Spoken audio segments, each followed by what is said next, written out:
संसार में जितने भी नाते हैं वो सब शरीर के नाते हैं। मां के पेट में शरीर बना, जीव बाहर से आया शरीर में, ये भगवान का अंश है।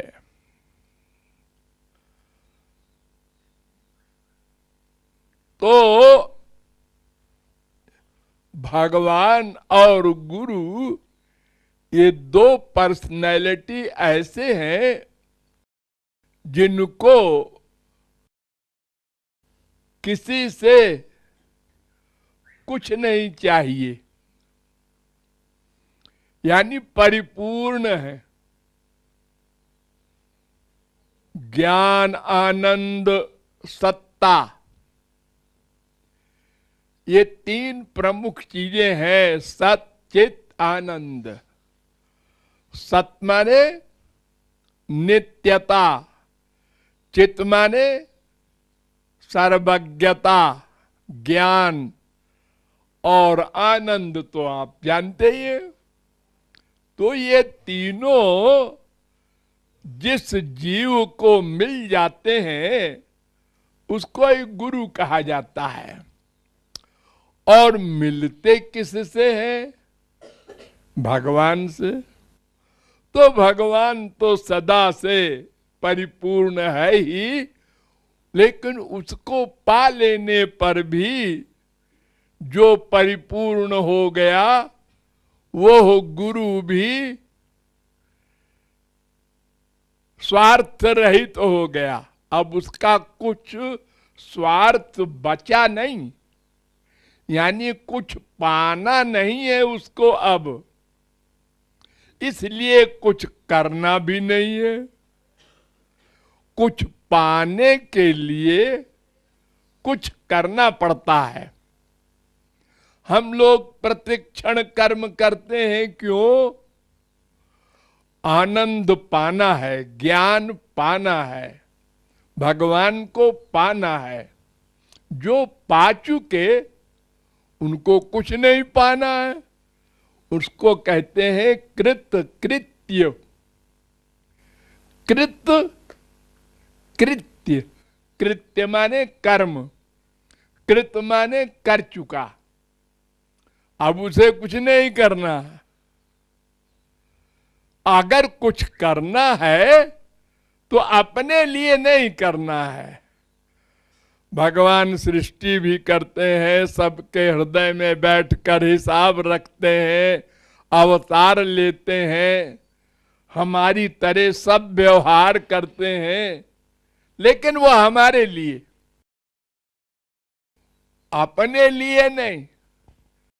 ऐसे महापुरुष भी संसार में अवतार लेकर आते हैं, उपदेश करते हैं, हमारे समान हमारे बीच में रहकर हमारा कल्याण करते हैं। तो ये दोनों जीव के हितैषी हैं, शरीर के नहीं। शरीर के हितैषी तो माँ है, बाप है, भाई है, बहन है, बीबी है, पति है, ये सब हैं। लेकिन यहां भी बारीक बात है ये कि सब व्यापार करते हैं, किसी के लिए ही कोई कुछ नहीं करता। अगर किसी के लिए करता है तो इसलिए कि वो भी हमारे लिए करेगा। माँ बच्चे का पालन करती है, क्यों? बुढ़ापे में हमारी सेवा करेगा। स्त्री पति के बीमार होने पर रात भर जागती है, क्यों?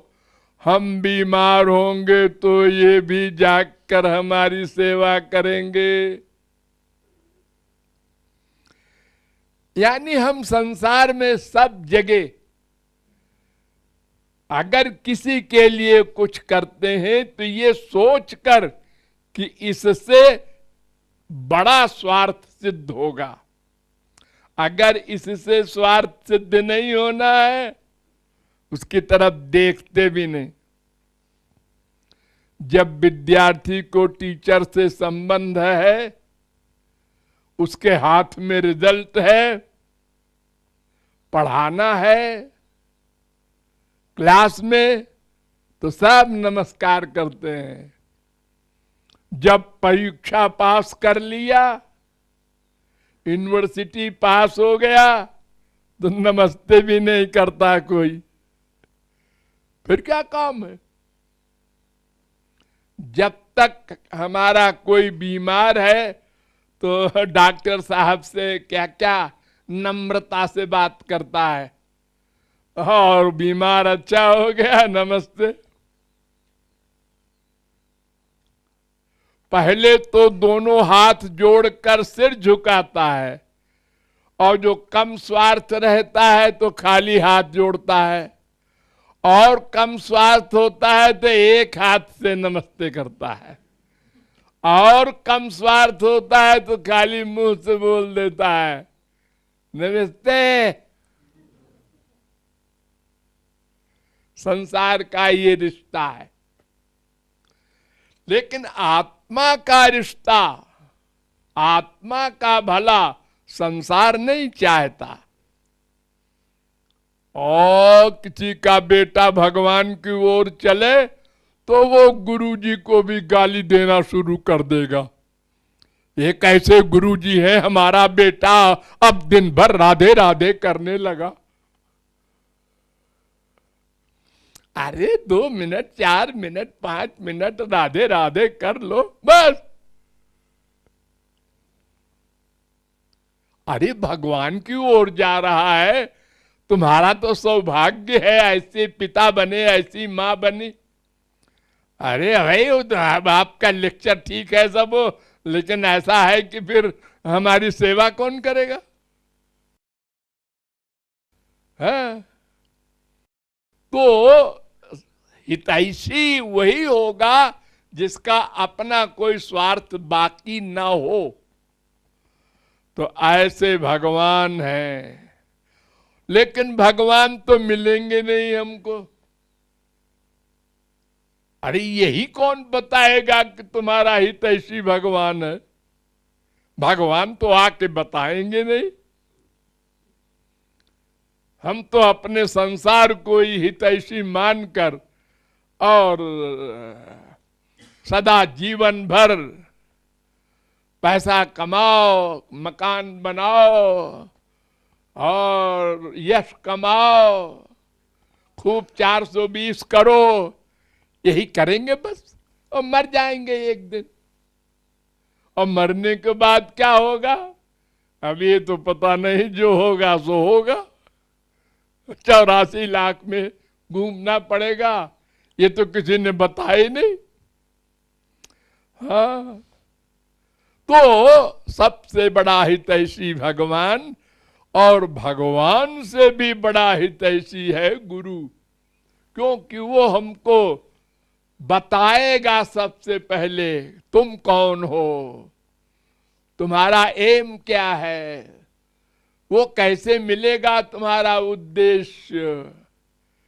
ये सब तमाम हेल्प गुरु करता है। इसलिए शास्त्रों वेदों ने भी और संतों ने भी कहा है, राम ते अधिक राम कर दासा।